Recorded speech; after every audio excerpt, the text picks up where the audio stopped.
আওয়ামী লীগের রাজনীতি সংসদে আইন পাস করার মধ্য দিয়ে স্থায়ীভাবে নিষিদ্ধ করা হয়েছে, যেটা আগে নির্বাহী আদেশে ছিল। সেটা সংসদে আইন পাস করার মাধ্যমে দিয়ে সরকার এটা একটা স্থির রূপ দিয়েছে। আসলে এখানে একটা রাজনীতি হয়ে গেল, রাজনীতির উপরে রাজনীতি হয়ে গেল।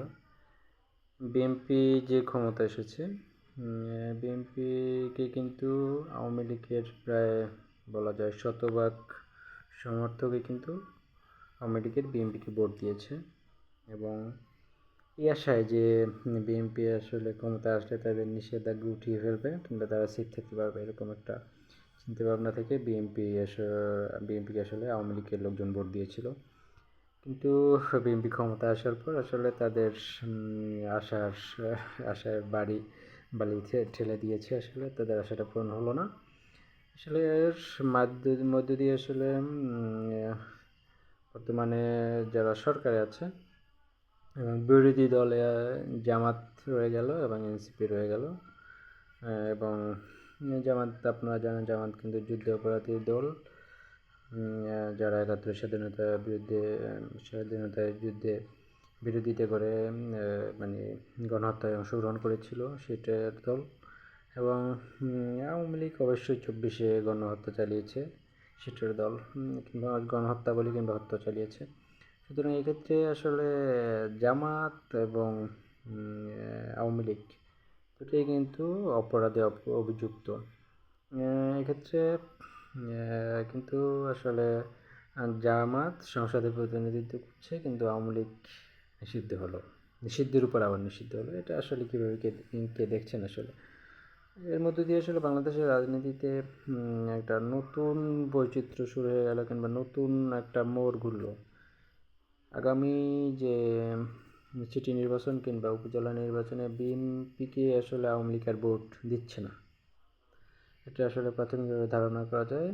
বিএনপি একদমই ঢালাওভাবে যে আওয়ামী লীগ একদম ঢালাওভাবে বিএনপিকে ভোট দিয়েছিল জাতীয় নির্বাচনে, সেই আওয়ামী লীগ আর বিএনপিকে ভোট দেবে না, এটা বোঝা যায়। আবার অন্যদিকে আমি আর একটা সম্ভাবনা দেখছি যে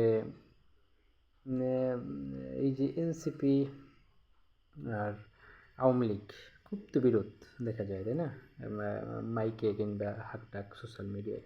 কিন্তু এই এনসিপি এবং আওয়ামী লীগও এক প্রকার জোট হয়ে যায় কিনা, জামাত, এনসিপি আর আওয়ামী লীগ জোট হয়ে যায় কিনা, এরকম কিছু হতে পারে। কারণ রাজনীতিতে আসলে নীতি বলতে কিছু নাই, সত্যি কথা।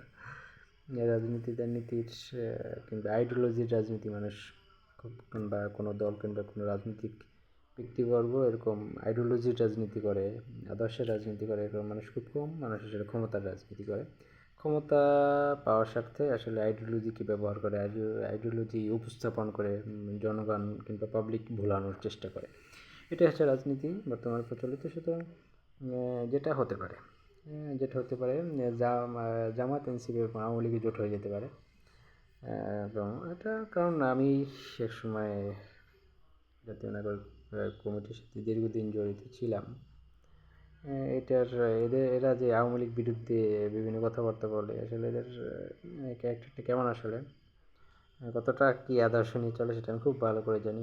অনেক বড় বড় নেতা আসছে, আমি খুব ভালো করে জানি। সুতরাং সামনে এরকম কিছু হয়ে যেতে পারে যে দল আসলে আওয়ামী লীগকে এতটাই করছে। আবার অনেক জায়গায় দেখা যায় যে আওয়ামী লীগও কিন্তু এনসিপিকে কাছে টানতে পারে। আমি এই নির্বাচনের পরও জাতীয় বিএনপি বিজয়ী হওয়ার পর আমার নিজস্ব এলাকায় এই অনুযায়ী দেখতে পেয়েছি যে আওয়ামী লীগের কিছু লোকজন মনে হচ্ছে যেন এনসিপিকে একটু ভালো চোখে দেখা শুরু করছে, বিএনপির চেয়েও এনসিপিকে একটু কাছে টানা শুরু করছে। কারণ তারাও বিরোধী দলের এরকম একটা ঘনিষ্ঠতা তৈরি করে বিএনপিকে এখন নামাবে ক্ষমতা থেকে, এরকম একটা মেন্টালিটি কাজ করছে মনে হচ্ছে তাদের ভিতরে। আর একটা বিষয়ও দেখতে পেয়েছি যে আসলে আওয়ামী লীগের বড় একটা ভোট বিএনপিকে দেওয়ার মধ্যে দিয়ে আসলে বিএনপি ক্ষমতায় এসেছে। এটা যেমন সত্য কথা, সে হিসাবে আসলে এই যে আওয়ামী লীগও কী করেছে, আওয়ামী লীগ ক্ষমতায় আসার পর আওয়ামী লীগের সবচেয়ে আসলে আইডিওলজিক্যাল দিক থেকে কিংবা রাজনৈতিক মতাদর্শগত দিক থেকে কিংবা রাজনৈতিক সাধারণভাবে যে টা হওয়ার কথা সেদিক থেকে আসলে আওয়ামী লীগের সবচেয়ে বড় শত্রু কিন্তু এনসিপি আর জামাত। কিন্তু সেক্ষেত্রে কিন্তু এই বিএনপি ক্ষমতায় আসার পর আওয়ামী লীগের লোকজনের উচিত ছিল সবার আগে কিন্তু এনসিপি কিংবা জামাতের উপর আক্রমণাত্মক হওয়া, কিংবা জামাতের কিংবা এনসিপিকে আক্রমণ করা, তো সেটা কিন্তু হয় নাই। বিএনপি ক্ষমতায় আসার সাথে সাথে দেখতে পাচ্ছি বিভিন্ন স্থানে, মানে বিএনপি ক্ষমতা আসার সাথে সাথে স্বাভাবিকভাবেই আওয়ামী লীগের লোকজন কিছুটা স্পেস পেয়েছে, কিছুটা স্বস্তির নিঃশ্বাস ফেলেছে, এবং সেই স্বস্তির নিঃশ্বাস ফেলার সাথে সাথে তারা বিএনপি পিটান শুরু করছে।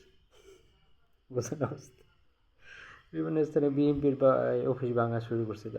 তারা ভাঙবে সবার আগে জামাত আর এনসিপির অফিস, তাই না? এইটা তো হওয়া উচিত আসলে স্বাভাবিকভাবে, কিন্তু তারা সবার আগে বিএনপির অফিস ভাঙা শুরু করছে। নির্বাচনে জয়যুক্ত হয়েছে বিএনপি, মানে তারা বিএনপির অফিস বানানো শুরু করছে। হয়তো এই কারণেই আসলে আসলে বিএনপি আসলে বুঝতে পারছে যে আসলে ভালোবাসার দুজনের বিনিময় হয়েছে।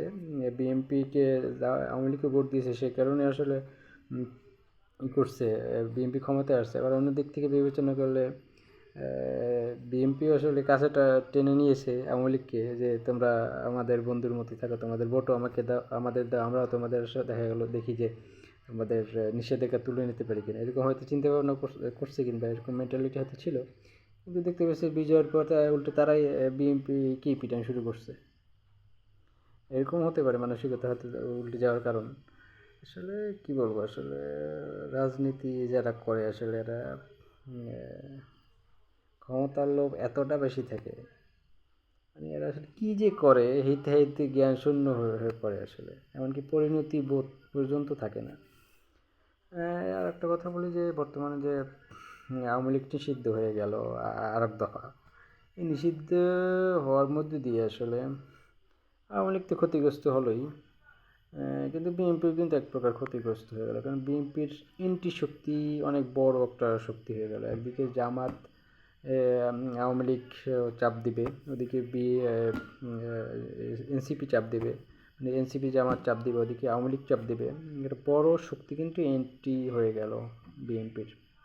সেটা অনেকটা বিএনপি অনেকটা ইচ্ছাকৃতভাবেই করে ফেললো, কিংবা যে কোনোভাবেই যে কোনো কারণে করলো। এটা কিন্তু বিএনপির জন্য একটা মানে থ্রেটের মতো হয়ে যাবে। এবং বিএনপি কিন্তু রাজনৈতিকভাবে আমি বলবো এটা, আমি বিএনপিকে সমর্থন করি, বিএনপির রাজনীতি করি। বিএনপির যে শক্ত অবস্থান, সেটার চেয়ে কিন্তু আওয়ামী লীগের শক্ত অবস্থানটা বেশি ছিল। কিন্তু বিএনপির কিন্তু এরকম স্ট্রং অবস্থান নেই, যদিও সেটাও বিএনপি কৌশলভাবে করতেছে, ভারতের সাথে একটা ঘনিষ্ঠতা তৈরি করছে, সেক্ষেত্রে তাদের শক্ত অবস্থান তৈরি হবে। কারণ বাংলাদেশের রাজনীতিতে কারা কতটা শক্ত অবস্থান থাকতে পারবে সেটা অনেকটা নির্ভর করে ভারতের সাথে সেই রাজনৈতিক দলটার আসলে সম্পর্ক কেমন থাকবে। আসলে বিএনপি অনেকটা এরকম খেললো যে বিএনপি আওয়ামী লীগকে নিষিদ্ধ করলো, আওয়ামী লীগের নিষেধাজ্ঞা না তুললে আসলে আওয়ামী লীগের মানে উপাদানগুলো নিজেরা নিয়ে নিল, সংবিধান তারা পরিবর্তন করলো না, সংবিধান এক রকমের থাকলো, সংবিধান পরিবর্তন কিংবা সংশোধন, সংবিধানে হাত দেওয়ার ইচ্ছা নেই তাদের, কিংবা ভারতের সাথে একটু সুসম্পর্ক রাখার চেষ্টা, মানে আওয়ামী লীগ যে স্টাইলে রাজনীতি করতো সে একই স্টাইলটা তারা গ্রহণ করলো এবং আওয়ামী লীগকে নিষিদ্ধ করে দিল। এটা একটা রাজনীতি, একটা কৌশল, কিন্তু রাজনীতি খুব একটা ভালো খেলা আসলে, মানে অ্যাডাল্ট লোকের খেলা প্রকার। এরকম খেললো আসলে বিএনপি। তবুও বিএনপির কিন্তু একটা বড় একটা থ্রেট তৈরি হয়ে গেল, একটা বড় একটা শক্তি কিন্তু বর্তমানে বাংলাদেশে বিএনপির এগেনস্টে কাজ করবে। এদিকে জামাত এনসিপি আর এদিকে বিএনপি আওয়ামী লীগ। সুতরাং এই বড় একটা শক্তিকে মোকাবেলা করতে হবে বিএনপিকে। এক্ষেত্রে আসলে বাংলাদেশের রাষ্ট্রীয় অবস্থা কিন্তু এত বড় একটা অভ্যুত্থান চলে গেল। অভ্যুত্থান পরবর্তীতে যে এনসিপি কিংবা জামাত কিংবা অন্তর্বর্তীকালীন সরকার, এনসিপির সরকার, সেই সরকার কিন্তু লুটপাট আকাম কুকাম ছাড়া কিছুই করে না বাংলাদেশে। এবং সারা দেশে একটা মানে অস্থিরতা, যুদ্ধ পরিস্থিতি। এক্ষেত্রে আসলে বিএনপির জন্য কিন্তু খুব মানে বুঝে শুনে কাজ করা ছাড়া আসলে বিএনপির জন্য অনেক বড় একটা থ্রেট মোকাবেলা করা আসলে ভেবেচিন্তে করতে হবে।